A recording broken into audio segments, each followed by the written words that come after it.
When I pray to God, I pray not to one man, for God is not one man. God is men. God is women. God is children. God is everywhere. In the air we breathe, the water we drink, the food we eat, and the very earth we walk upon. I pray to all of this, to all of you, when I pray to God. I pray for myself.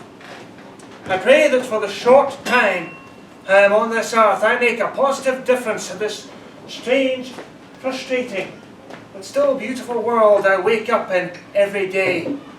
I pray that my thoughts, words and actions do as little harm as possible. I pray that whatever fate befalls me, destiny or doom, is fair and just. I pray for my loved ones, for my friends and family, both near to me and distant. I pray for their good fortune and for their peace of mind, for their fate affects me as mine does them. I pray for the world, everything and everyone within it, for we all affect and injure, harm and revitalise ourselves in ways so subtle we do not even recognise them. I pray for the children, that we may learn the lessons and build upon the achievements of all those who went before. And I pray that what the children learn is developed and built on by all those yet to come. I pray to them. I pray to you when I pray to God.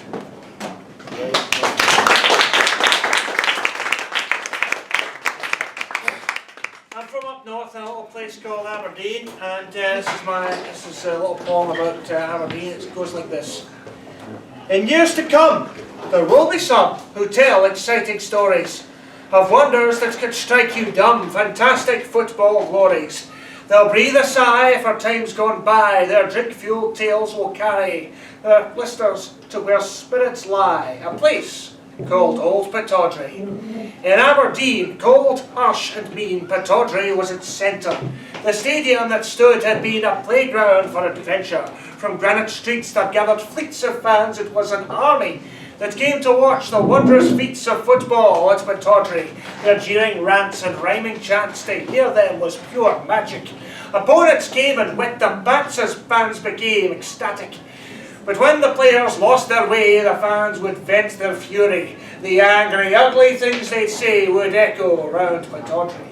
The team were dressed in white and red, the colours of the city, and on the pitch they fought and bled with neither fear nor pity. The team took more than 40 years to win a major trophy. Success and failure, hopes and dreams, they all embraced Pittodrie.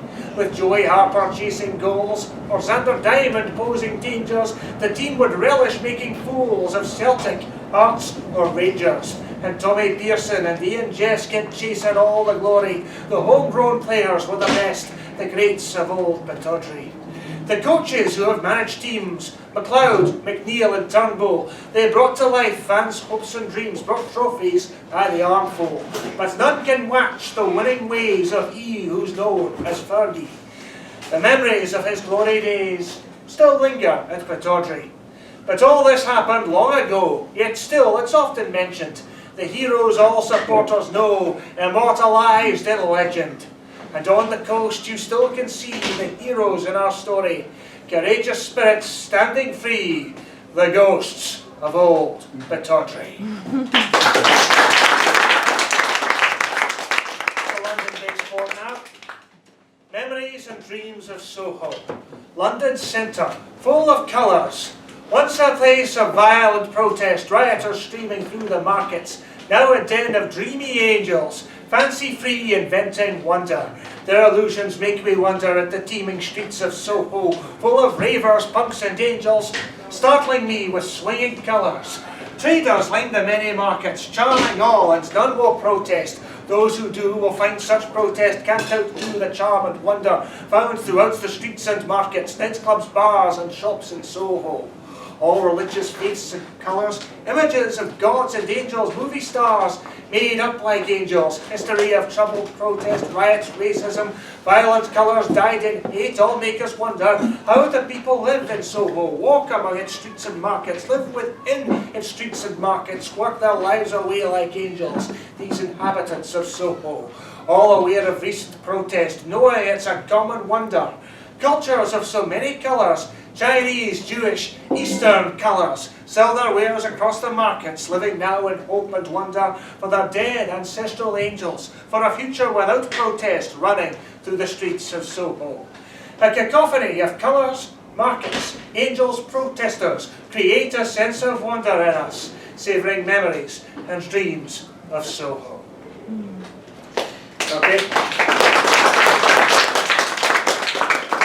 Okay, I'm going to end on a high note. This piece is set in solidarity to all those protesting, and it's called Here's to the Losers. And when I say losers, I don't mean those sad, depressed Tory voters in the by-election.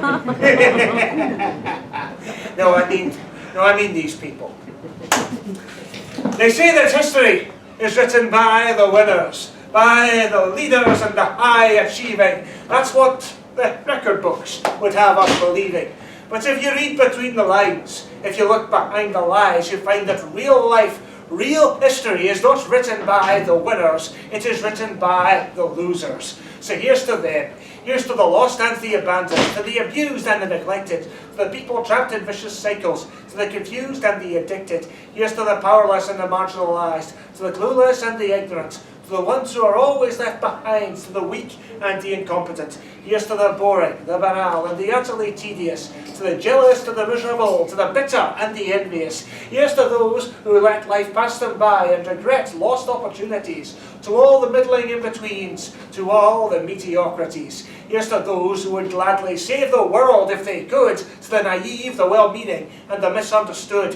Here's to the doctors, nurses, teachers, all those who are put upon, who sacrifice for other people only to get shat upon. Here's to the immigrants, the slaves and the underpaid workers, to the families, to the fathers and the overworked mothers. Here's to the homeless, to the starving, to the beggars on their knees, to the has-beens that never were and the never going to be's. Here's to those who are lonely, who are always out of love, to the voices who are never heard and who aren't heard often enough, the ones who are never seen. Not the government, not their enemies, but the ones caught in between.